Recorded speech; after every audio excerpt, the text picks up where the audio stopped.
No, I think Okay, that good. what I saw. No, what I saw in Loma was the fact that he was huffing and puffing. I could hear him because obviously I'm so close to him.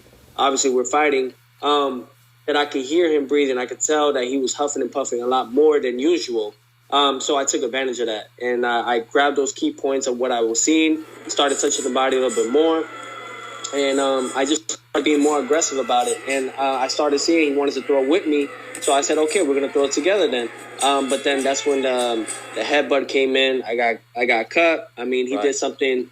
He did his little dirty tags, but we still got the job done. And I think that we did it the best way that people didn't expect us to do. He had surgery, I guess, on his shoulder. Was that something that you felt like you noticed? Did you notice that throughout the fight that maybe and you hadn't been in the ring with him, but I wonder if you noticed that there was a lack of strength or anything like that? No, the thing is that people need to understand is I was coming into this fight injured as well. If we want to talk about injuries, but I didn't make no excuses about it. You know what I mean? And this is just part of the sport. You're never gonna come 100% into a boxing or any type of combat sport. You're never gonna be 100% going in there. And I think it goes for the MMA fighters. They all can understand and relate to that.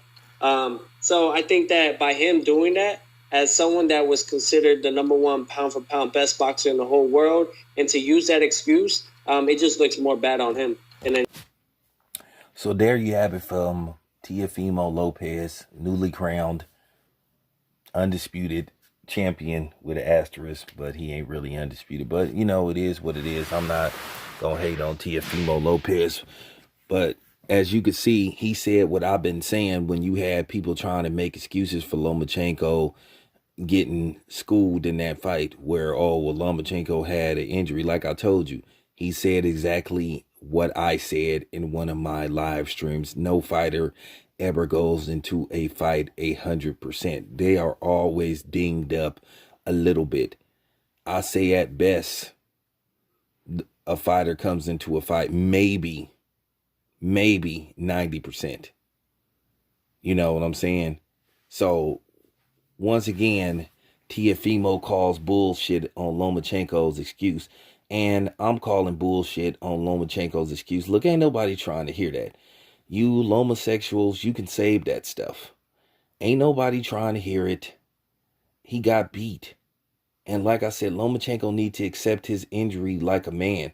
All this stuff about, well, he had been nursing an injury since last year. He really had. Look, man, ain't nobody trying to hear that, man. He got beat. And I wouldn't give him no rematch either if I was Teofimo.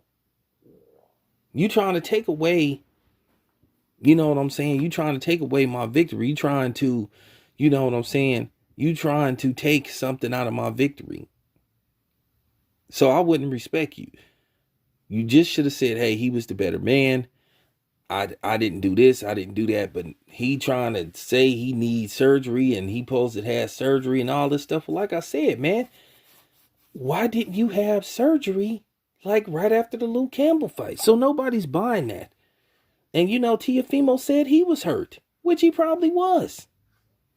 But he still went in that fight and took care of business. All this stuff about, well, we told him he should pull out of the fight. No, man, stop it, man. Just stop it. No, nobody ain't trying to hear that, man. We ain't accepting no excuses from Lomachenko. I think if Teofimo would have lost, he would have just accepted his loss.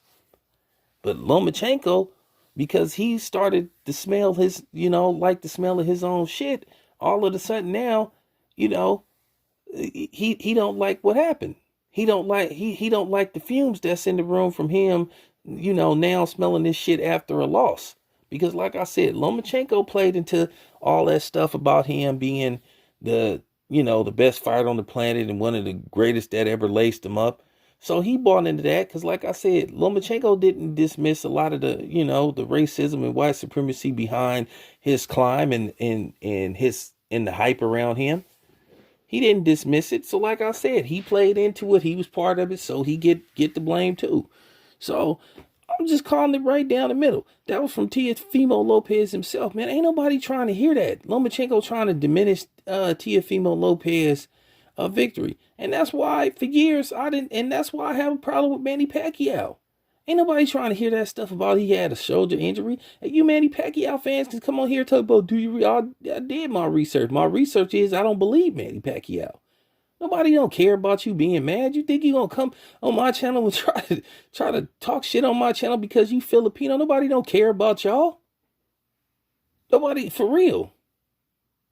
You can't intimidate me over the internet. Stop it. Once again, Manny Pacquiao lost to Floyd Mayweather. And the Keith Thurman fight, I still thought Keith Thurman won that fight. Because Keith Thurman started to close the gap. And you know what I'm saying, the second half of the fight. Actually, after like really the 5th round. So, you know, it is what it is, man. But nevertheless, man, Lomachenko, man, need to stop being a sore loser, man. Just accept your loss like a man. For real. Anybody with common sense who's seen that fight know Lomachenko got schooled. Or Lomachenko, you could say a lot of things. Lomachenko got outboxed. You could make an argument he was running. He was scared. Everything that had to do with Lomachenko losing that fight was his fault because, one, like I said, in 6 rounds, they saying he threw less than 60 punches. So how are you in a fight? So that's why I was laughing and snickering at Andre Ward when he basically had that fight a draw. I mean, it is what it is, man. But for real, Lomo need to stop. And shout out to Tiafimo for further exposing Lomachenko. This your boy Town Biz. I'm out.